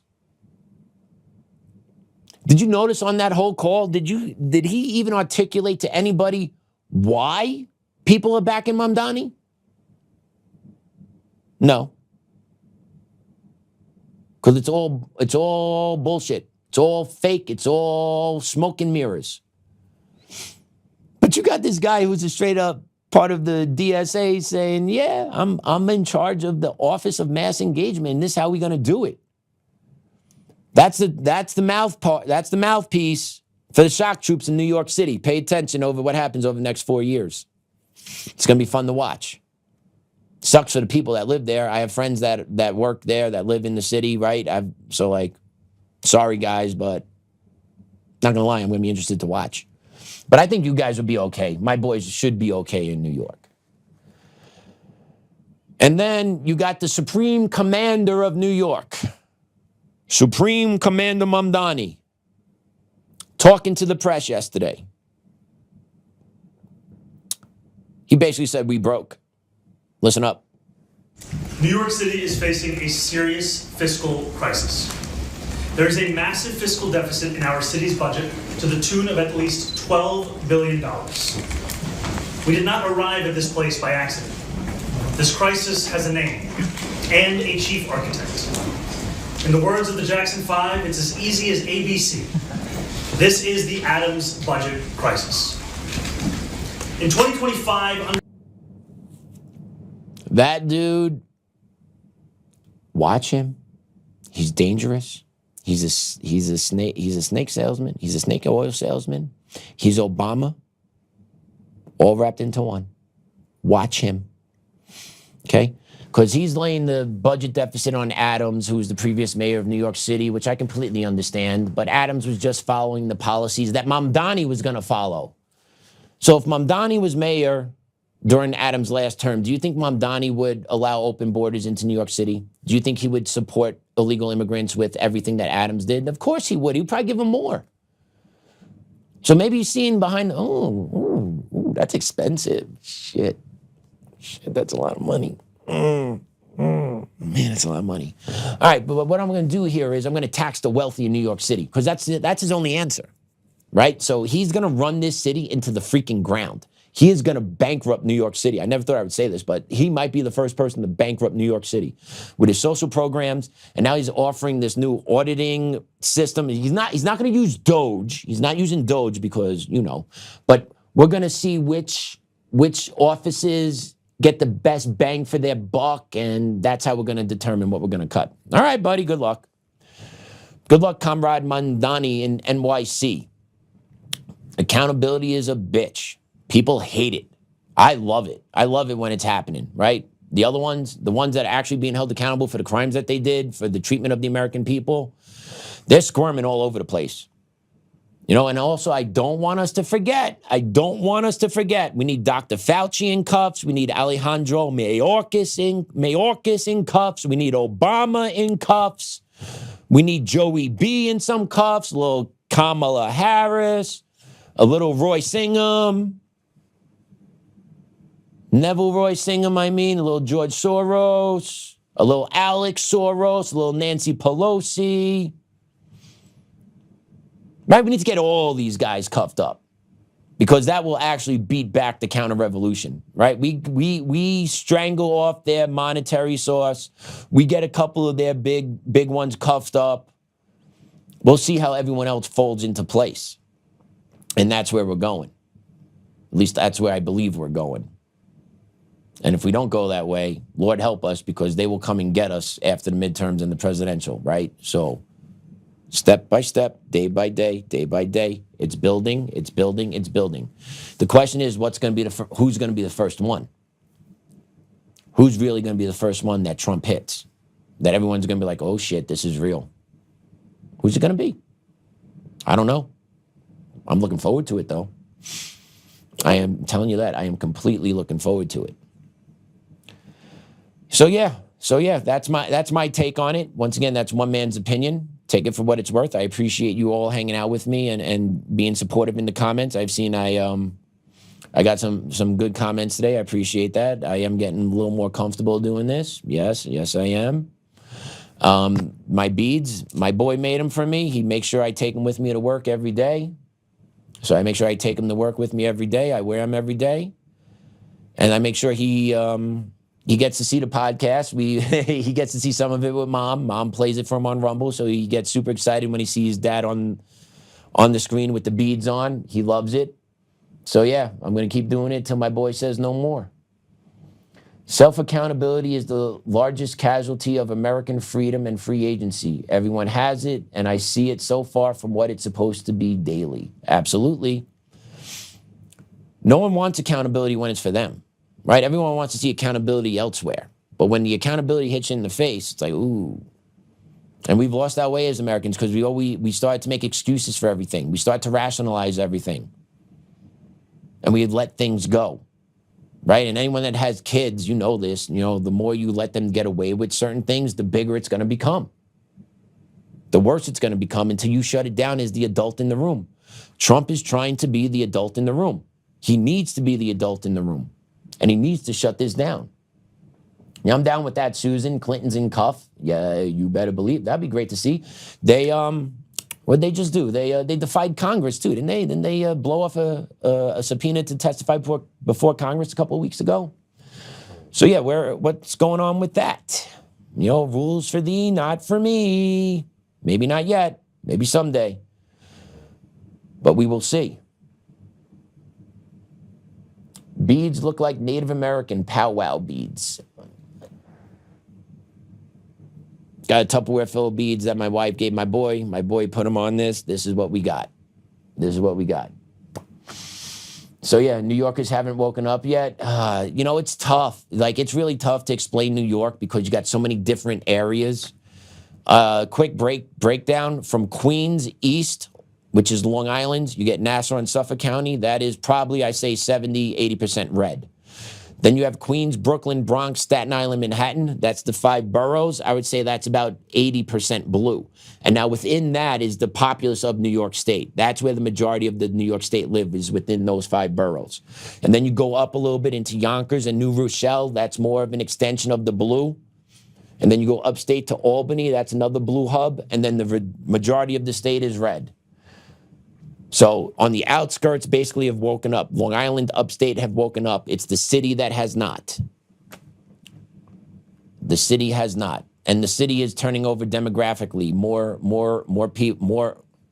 whites are moving out. More multiculturalism is moving in. Those demographics are shifting in New York City big time. That's the truth of it. That's what's happening. Okay? So maybe they'll wake up one day, maybe they won't. But I know my people on the ground in New York, pretty much all of them are awake. But until the election system gets overturned, until the election system gets rooted out and corrected, we're going to be seeing the same stuff over and over and over and over again. So maybe this is it. Maybe it is coming. It'll be great to watch. It'll be beautiful. It'll be ugly and beautiful all in the same breath. Right? It'll be such magnificent chaos, you wouldn't be able to look away. But it would be the rebirth of our nation. And it's something that needs to be done if we were to stand a chance. If our way of life is to succeed for our next generation, this is our chance. This will be our only chance. Because once they come back, it is full force by them. They will play to win. They will play to destroy. And I don't want my boy growing up in a world like that. It is up to my generation now. And when I say my generation, I don't mean the 40-year-olds. I refuse to call myself a millennial. Okay? My generation is anybody that has a child under 10. You could be 30, you could be 20, you could be in your 40s, you could be in your 50s. That's the generation that's going to save it. Anyone that has a child under the age of 10 or 15, like, you're the generation. You are the generation. We are the ones that need to save this. Okay, the older ones, the grandparents, let's be honest, the grandparents aren't happy with what they're seeing, but they are leaving. And they know that. They're not going to fight. They'll support. And they don't have to fight, right? They shouldn't have to fight. But I'm just giving you the breakdown. The grandparents support. The grandparents don't want their grandkids growing up in this world, but they're not going to do the fighting. So we have to fight for our kids. So if you got a kid, and if you believe in the principles that America is great, you need to get on the front lines. And I don't mean go to the streets. I don't mean go and bang heads with these nut jobs in the streets. That's the last place you need to be. You need to be educating your friends. You need to be active online. You need to be spreading the message. You need to be educating your child. You need to be providing your child the armor in here that they need to be ready with when they enter the world out there. That's what our generation needs to do. That's how we take this back. That's how we fight. I don't want you going to the streets. I don't want you banging on doors, and no, because they will throw us in jail and take us and rip us from our kids and family. And what good are we then when we are ripped from our families? Why do you think they threw so many J6ers into the jails that way? Yeah, it was to send the message, but it was also to ruin and hurt those families as well, because they are conservative leaning. So that family needs to get stomped out and rooted out as well. That is the mindset. And it's up to us to make sure that doesn't happen to our family. We need to do this. I'm doing it every day. My boy is not going to grow up in a world where he is a victim because he is a white male. Not going to happen. I worked too hard and suffered too much in my life for him to be viewed like that way. Absolutely not. That is not America. We need to return to the normalcy of America. And I believe that's what Trump is doing for us.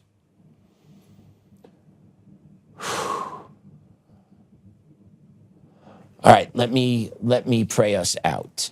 And also, let me explain. Look, I saw you guys' comments yesterday. Joe is great with his prayers. Absolutely no doubt. I've never prayed that way. My prayers have always been like me talking to God.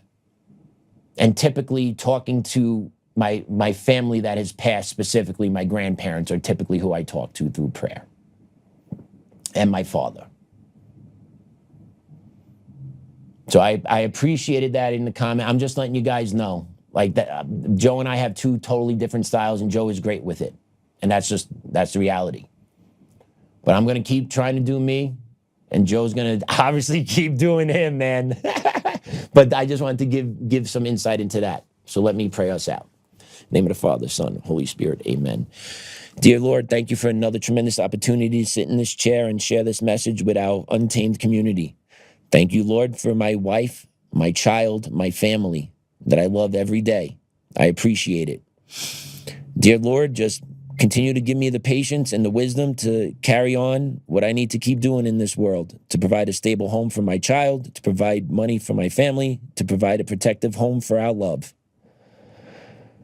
Grandma and Grandpa, I miss you guys. Dad, I miss you like always. Please look over Mom right now. Mom is sick. Hopefully this gets handled today. So please just watch over her as Jesse's dealing with all this. And Lord, just look over Joe and family. He's been through a lot. Give him some little extra attention. And just give our nation some peace, because we need to tone it down for the time, for now at least. Lord, continue to watch over us, continue to protect us, continue to protect my family, continue to protect our lives.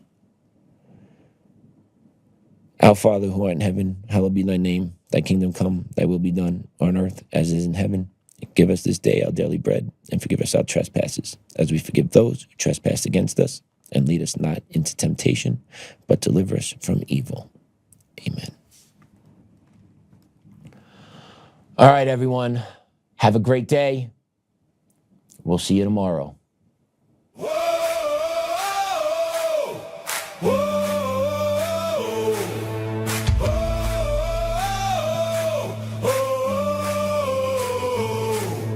Rising from the fight for the forgotten and the free, exposing rigged machines, Coomer's lies, Dominion's deceit, pays a grand each day, shielding truth from corrupt halls, but he won't back down, standing tall through it all.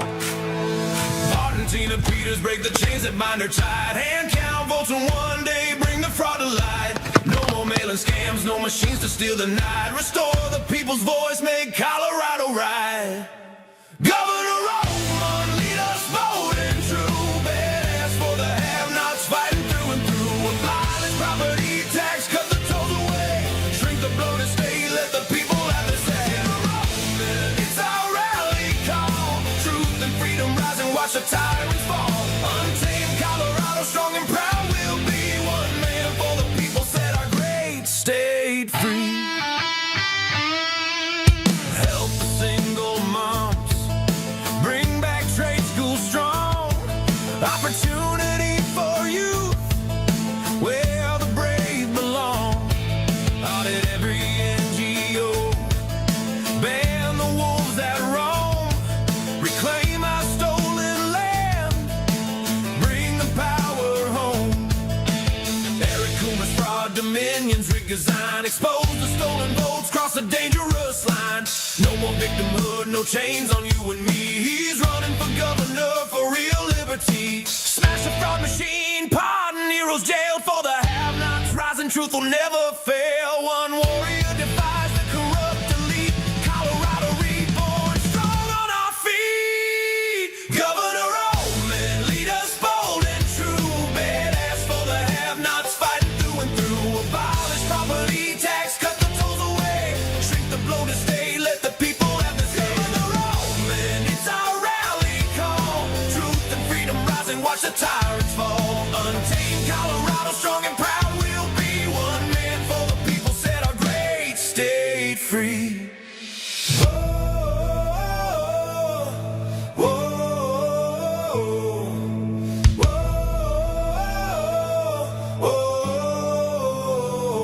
Governor Oltmann, lead us bold and true. Governor Oltmann, freedom forever, Colorado rise.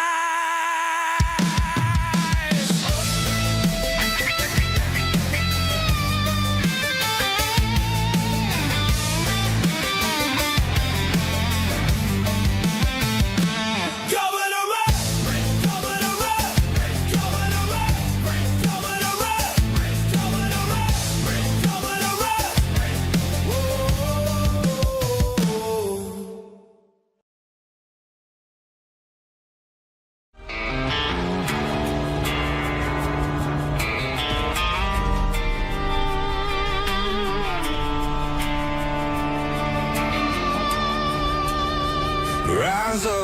untamed. In the heart of the fire where the wild ones roam, Joe Oltmann's calling, bringing truth back home. From conservative daily to this untamed fire, we shatter the silence, lifting spirits higher. No chains can hold us, no lies can prevail. Authentic and fearless on this rugged trail. Patriots gather under stars and stripes.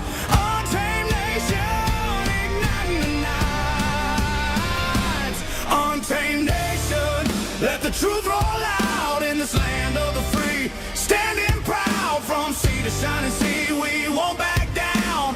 Catch the fire, wear the crown. Untamed nation, it's our battle song, motivating hearts where the brave belong. Yeah, untamed and wild, forever strong. Play it again all night long.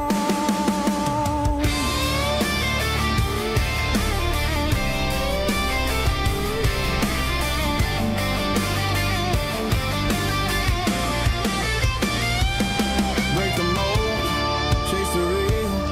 No more games, time to heal. Joe's voice leads the untamed crew. Truth matters through and through. Untamed nation, let the truth roll out in this land of the free. Standing proud from sea to shining sea, we won't back down. Catch the fire, wear the crown. Untamed nation, it's our battle song, motivating hearts where the brave belong. Yeah, untamed and wild, forever strong. Play it again all night long.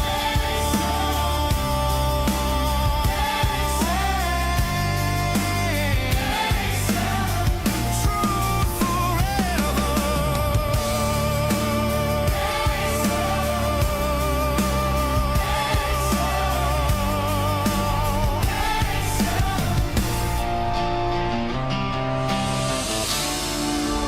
True forever.